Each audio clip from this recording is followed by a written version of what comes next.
The most dangerous moment for a narcissist isn't when you confront them head on. It's when nothing happens at all. No texts, no explanations, no reactions, just silence. Because when both of you disappear into no contact, that doesn't mean the story is finished. It actually means the real psychological fallout is only just getting started. When both sides go quiet like this, it's easy to mistake it for peace, maturity, or some kind of mutual closure. From the outside, silence can look calm. It can appear as if both people have finally accepted what happened and moved forward.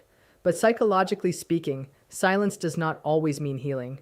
Sometimes it is simply the absence of conflict, not the presence of resolution. Real peace comes from emotional regulation, acceptance, and genuine understanding. It means a person can think about the situation without being overwhelmed by anger, fear, longing, or regret. It means they have processed what happened instead of simply pushing it into the background. True closure is not created by two people stopping communication. It is created when the emotional weight of the connection no longer controls their inner world. Many people confuse emotional distance with emotional freedom. They assume that because there are no arguments, no messages, and no visible tension, everything must be settled. But unresolved emotions can exist in complete silence. A person can stop reaching out while still replaying memories. They can appear detached while secretly wondering what could have been different. They can choose distance not because they have healed, but because engaging feels too painful, too vulnerable, or too uncertain. Silence can sometimes be a form of protection. When emotions feel too intense, people often create space because they do not know how to process what they feel. Instead of confronting disappointment, grief, guilt, or fear, they retreat. The absence of communication becomes a temporary shelter where uncomfortable emotions can be avoided. But avoidance is not the same as acceptance. A wound covered with silence is still a wound waiting for attention. This is especially important in relationships where there was a strong emotional bond. When two people have shared meaningful experiences, their nervous systems often remain connected to the memories, routines, and expectations they built together. Even after communication stops, the mind may continue searching for answers. It may revisit old conversations, analyze small details, and create imaginary scenarios about what could have happened differently. That mental attachment does not mean the person should return or that the relationship was meant to be. It simply means emotions do not disappear just because contact does. Human beings are not machines that can delete a chapter and instantly move on. The heart and mind need time to integrate experiences, understand lessons, and create a new sense of identity beyond the relationship. Real maturity is not measured by who can stay silent the longest. It is measured by who can face the truth without needing to escape from it. Sometimes maturity means accepting that something ended. Sometimes it means acknowledging that both people played a role. Sometimes it means recognizing that love existed, but the timing, emotional readiness, or circumstances were not aligned. There is also a difference between choosing silence from strength and choosing silence from fear. Strength says, I understand what happened, and I respect myself enough to move forward. Fear says, I cannot face what I feel, so I will pretend it does not exist. Both can look identical from the outside, but internally, they are completely different experiences. When both people go quiet, the real question is not who stayed silent longer or who reached out first. The deeper question is what is happening beneath that silence? Are both people becoming more aware of themselves? Are they learning from the experience? Are they becoming healthier versions of themselves? Or are they simply waiting for the discomfort to pass without ever confronting what created it? Because unresolved emotions have a way of returning. They appear in future relationships, in repeated patterns, and in the way people respond to closeness and vulnerability. What is not processed often gets repeated. What is not understood often continues shaping decisions from the background. Real closure does not require forgetting someone. It does not require pretending the connection meant nothing. It means being able to honor what happened without allowing it to control what happens next. It means carrying the lesson without carrying the burden. So when two people become quiet after something meaningful, do not automatically assume the story has been peacefully completed. Sometimes silence is the final chapter. Sometimes it is only a pause. And sometimes it is the space where both people are finally forced to meet themselves without distractions. The most important transformation happens not when communication stops, but when inner conflict begins to settle, because the loudest conversations are not always the ones spoken between two people. Sometimes the most important conversation is the one happening silently within each person, where they decide whether they will remain trapped in the past or finally grow beyond it. Mutual no contact doesn't hand you any of that automatically. What it creates instead is more like a psychological standoff, where two completely different internal experiences are happening on either side of the same silence. From the outside, everything looks still, but underneath that stillness, there's tension, imbalance, and a quiet fight for control still playing out. For someone with narcissistic tendencies, relationships were never really about connection or intimacy in the first place. They were about positioning, influence, and emotional leverage. Contact was simply the tool they used to keep all of that running. So when contact stops completely from both directions, the narcissist doesn't experience that as calm. They experience it as a sudden suspension of their power. There's no channel left to manage their self-image through your reactions anymore. No way to provoke reassurance, admiration, or emotional chaos on demand. That creates a feeling of being stalled out, cut off entirely from the exact feedback loop that used to keep their sense of identity propped up. Meanwhile, your experience is running on a completely different track. That silence might feel uncomfortable at first, maybe even unsettling, because you spent so long being conditioned to repair things, to explain yourself, to keep the whole emotional machine running smoothly. But unlike them, your discomfort comes from stepping away from chaos, not from losing control over anything. As time goes on, your nervous system slowly starts to downshift. You're no longer tracking their mood, bracing for the next conflict, or rehearsing responses in your head. What felt like emptiness in the beginning gradually turns into something closer to space, actual room to breathe. That's really why mutual no contact functions more like a standoff than genuine peace. One person is adjusting into calm, the other is fighting against becoming irrelevant. One of you is learning how to regulate yourself from the inside. The other has just been cut off from the external regulation they always depended on. The silence becomes something like a mirror. And mirrors are unbearable when what they reflect is dependency instead of dominance. Nothing dramatic seems to be happening on the surface, but underneath, the whole balance of power is quietly shifting because the relationship no longer moves whenever they want it to, no longer bends under pressure, and no longer confirms their importance the second they demand it. Once silence enters the picture like this, it cuts off the narcissist's single most essential resource. And that resource was never love or intimacy or even conflict itself. It was reaction, paired with access. Reaction is how they gauge their own relevance. Access is how they hold on to control. Take those two things away, and the whole structure they've built themselves around starts to wobble. That's because narcissistic self-regulation depends almost entirely on outside input. They don't have much capacity to soothe themselves from within. They stabilize by watching the impact they have on other people. Every message you send, every explanation you offer, every emotional reaction you give them, all of it becomes data. It tells them they still matter, that they still affect you, that they still take up real estate in your mind. Even negative reactions serve that exact purpose. Anger, tears, frustration, long paragraphs defending yourself, all of it communicates the same underlying message. You're still engaged, still in the game. Silence shuts that entire channel of communication down completely. When both of you go no contact, the narcissist isn't just losing you as a person in their life. They're losing evidence. Evidence that they still hold power, evidence that they're still influential, evidence that they can still pull emotional strings whenever they feel like it. That loss creates a real psychological vacuum. There's nothing left to push against, nothing to manipulate, nothing left to draw emotional supply from. Access matters just as much as reaction does here. Access is what gives them timing, the ability to intrude, the element of unpredictability. It's what let them step into your emotional space whenever it suited them. Once access disappears, they lose the ability to regulate their own internal state through you at all. That often shows up as agitation, restlessness, or obsessive thinking, simply because the external regulator they'd been leaning on is suddenly gone. Your silence, on the other hand, starts working more like a boundary than a strategy. You're not feeding the cycle anymore, not because you're trying to punish anyone, but because you're simply no longer available to be drawn from. The emotional labor stops, the over-explaining stops, the automatic reflex to respond slowly fades away. That's exactly why silence feels unbearable to them and stabilizing to you at the same time. you're returning to yourself. They're left sitting alone with an identity that always needed constant outside confirmation just to feel real. Without reaction, without access, they're forced to sit with uncertainty, and uncertainty threatens the whole illusion of control they worked so hard to maintain. When that sense of control finally collapses, it doesn't fade away quietly. It turns inward instead. A narcissist's sense of stability rests on believing they can influence outcomes, shape how people see them, and provoke responses whenever they choose to.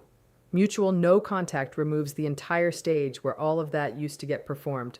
Without interaction, there's no way for them to test their power, no chance to correct the narrative in real time, no audience left to affirm how important they are.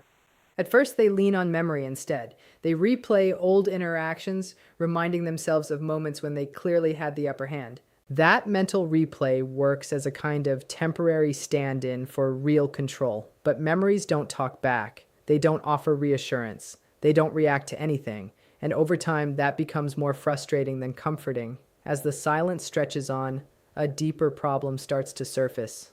Control depends on confirmation. If no one's responding anymore, the narcissist can't actually confirm they still matter the way they've always believed they do. That uncertainty creates real internal tension. They might feel irritated, restless, or preoccupied without fully understanding why. The calm on the outside is hiding a genuine internal struggle to reclaim dominance without any access left to do it. For you, the collapse of that old control feels entirely different. What falls away isn't power, it's pressure. You're no longer performing emotional labor on someone else's behalf, no longer adjusting yourself just to keep the peace, no longer walking along invisible lines you never agreed to draw. Without those constant demands, your thoughts finally get room to slow down. You start noticing just how much energy used to go into managing someone else's emotional state for them. That's where the imbalance becomes really clear. The narcissist experiences this loss of control as destabilizing because it threatens the entire concept they have of themselves. You experience it as relief because it restores your own autonomy. The silence isn't hurting you. It's just removing interference that was always there. What looks like a mutual withdrawal from the outside is actually a quiet transfer of power happening underneath. Control no longer moves the relationship because there's simply no relationship left to move. The system that used to depend on your responsiveness just stops functioning. And without any confrontation or extra effort on your part, the whole dynamic dismantles itself from the inside out. When silence really sets in, the narcissist doesn't experience it as neutral or as simple emotional distance. They experience it as a genuine threat because silence takes away their ability to manage how they're perceived, and perception is basically everything in their world. As long as communication exists in some form, they can still shape the narrative. They can explain things away, justify, blame, charm, or provoke whenever it suits them. Silence removes that leverage completely and replaces it with pure uncertainty instead. A narcissist relies heavily on knowing exactly where they stand in someone else's mind, not out of a need for closeness, but for positioning. They need to know whether they're admired, resented, missed, feared, or being chased. Any one of those states still puts them right at the center of things. Silence offers none of that information. It becomes a blank space they simply can't read or control, and that kind of ambiguity feels genuinely dangerous to them. That's often why silence gets misread as rejection. Even when no rejection was ever spoken out loud, the narcissist may assume you're detaching, reclaiming your own power, or rewriting the whole story without them in it. They're no longer around to influence how they're remembered or framed in your mind, and that loss of narrative control creates a kind of vulnerability they were never really equipped to handle. Internally, this can trigger some pretty defensive thinking. They might convince themselves that you're being passive-aggressive, manipulative, or cruel simply because viewing your silence as intentional harm feels easier to sit with than accepting the plain truth that you just don't need the engagement anymore. They might swing back and forth between anger and anxiety, between feeling superior and doubting themselves, because their usual emotional anchors just aren't there anymore. Your silence also disrupts the hierarchy they depend on. Narcissistic dynamics tend to rely on unequal roles, where one person reacts and the other one initiates. The moment you stop responding, that hierarchy flattens right out. They're no longer positioned above you emotionally. You've simply become separate from them, and equality, or worse, irrelevance, feels genuinely threatening to someone whose entire identity is built around dominance. For you, silence might simply mean room to breathe again. For them, it feels like a real loss of position. Not being able to step into your emotional world, influence your feelings, or confirm their own significance sets off an internal alarm. The real threat here isn't abandonment in the traditional sense. It's the threat of no longer being central, no longer being necessary, no longer being able to shape reality just by interacting with you. Once contact stops and all that emotional noise finally quiets down, your nervous system starts a recalibration process that often goes completely unnoticed at first. For a long time, your body had been operating in a heightened state of alert, constantly scanning for tone, timing, shifts in mood, potential conflict brewing. That constant vigilance was never a personality trait of yours. It was a physiological response to unpredictability. Your system had learned that connection came bundled with risk, so it stayed switched on to protect you. In the early days of no contact, this can actually feel uncomfortable rather than peaceful. You might feel restless, anxious, or strangely empty. That absence of stimulation can get misread as loss, even though what's actually missing is just stress. Your body had gotten so used to running on adrenaline and cortisol that calm itself starts to feel unfamiliar. That's exactly why people often confuse the early stages of healing with boredom or loneliness. As more time passes, subtler changes start to show up. Your breathing gets deeper without you trying. Your thoughts slow down on their own. You stop replaying old conversations quite as often. The urge to check your phone starts fading. None of this is a conscious decision you're making. These are just signs that your nervous system is finally learning it doesn't need to stay on guard anymore. Without constant emotional disruption, your body naturally starts shifting out of survival mode. Muscles that had been tense out of habit start to release. Sleep tends to improve. You may notice you're less reactive to everyday stress than you used to be. Situations that once set off real anxiety don't feel nearly as intense anymore. That's regulation coming back, not because you forced it to happen, but because the whole threat environment around you changed. The most important shift, though, happens on the inside. You start to sense your own emotional boundaries again, that clear feeling of where you end and other people begin. That clarity lets your intuition resurface. You start trusting your own perceptions instead of constantly second-guessing them. The internal noise that used to drown out your own needs slowly starts fading into the background. This kind of recalibration doesn't happen all at once either. It unfolds in layers, over time. Some days feel calm, other days feel heavy. But even on the harder days, your system is no longer bracing for impact the way it used to. It's learning safety through consistency, through quiet, through the simple absence of emotional intrusion, through not having to perform, explain, or anticipate anything, through just existing without being pulled in 5 different directions at once, through resting in a state that once felt completely impossible to reach. What looks like nothing happening on the surface is often the most misleading part of mutual no contact. There are no messages, no confrontations, no visible reactions anywhere, so it can feel like everything's frozen or unresolved. But psychologically, this is actually the phase where the most significant internal shifts are quietly taking place. Silence isn't an empty space at all. It's an active environment where patterns either collapse or get reinforced. For the narcissist, the lack of external stimulation creates a growing sense of internal discomfort. Without interaction, they have nowhere to discharge their tension outward, no one to blame in real time, no one to impress, no one to destabilize. That forces their attention inward, which is deeply uncomfortable for someone who spends most of their energy avoiding self-reflection in the first place. Their mind gets louder, thoughts start looping. Fantasies about control, revenge, or superiority might increase as a way of pushing back against that feeling of being sidelined. From the outside, none of this is visible. On the inside, it's anything but calm. For you, the quiet starts reorganizing your inner world instead. At first, you might still expect something to happen, an apology, a message, some kind of realization on their end. When it doesn't come, a subtle shift starts to take place anyway. Your focus slowly moves away from waiting and toward actually living your life again. You start noticing just how much mental space has opened up. You realize how often your thoughts used to circle endlessly around managing that relationship. The absence reveals a weight that had honestly been there the whole time. You just couldn't feel it while you were carrying it. That's why silence ends up being revealing rather than empty. Without constant interaction clouding things, the truth of the whole dynamic becomes a lot clearer.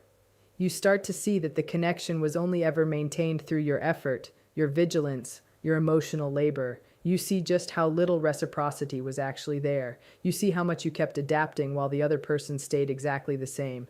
These realizations rarely arrive as some dramatic light bulb moment. They arrive quietly, through contrast, through comparing how things feel now versus how they felt before. What feels like standing still is actually rebalancing happening underneath. Your nervous system adjusts, your mind recalibrates, old beliefs stop feeling so urgent. You start feeling less compelled to explain yourself, less concerned with being understood by someone who never really listened to you in the first place. This internal shift stays invisible to everyone else, but it runs deep. Silence strips away distraction. It clears out the noise. It removes the illusion of constant motion. And in that stillness, things that used to feel confusing suddenly become obvious, not because anything new got added to the picture, but because whatever had been distorting your perception all along has finally been taken away.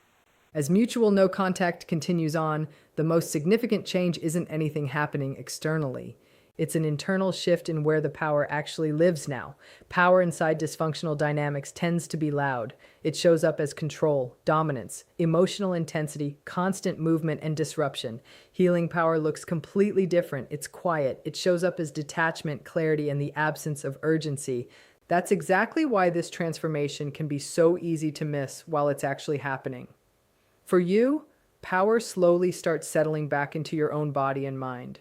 You're no longer orienting your choices around another person's reactions. Your emotions stop spiking every time something unpredictable happens. You stop feeling the need to prove yourself, defend yourself, or explain yourself constantly. Not because you stopped caring altogether, but because you stopped needing validation from somewhere that never actually offered you any real safety to begin with. The absence of that engagement lets your sense of self slowly rebuild, organically, at its own pace. For the narcissist, that same power shift feels like pure loss. Without your responsiveness, they can't locate themselves within the dynamic anymore. They're no longer the reference point that emotions used to orbit around. That creates a real sense of invisibility, and it's deeply unsettling for them. Not being able to influence you, interrupt you, or provoke you means they're no longer central to anything. Their importance no longer gets confirmed through the impact they have on you. That difference creates a widening gap between you two. You're moving toward internal stability. They're staying dependent on external confirmation that isn't coming anymore. You're gaining flexibility, emotional range, and perspective. They're staying rigid, fixated on regaining control or protecting their own self-image. Even without a single word exchange between you, your two paths are no longer heading anywhere near each other. What makes this shift really last is that it never depended on willpower in the first place. It depends on environment.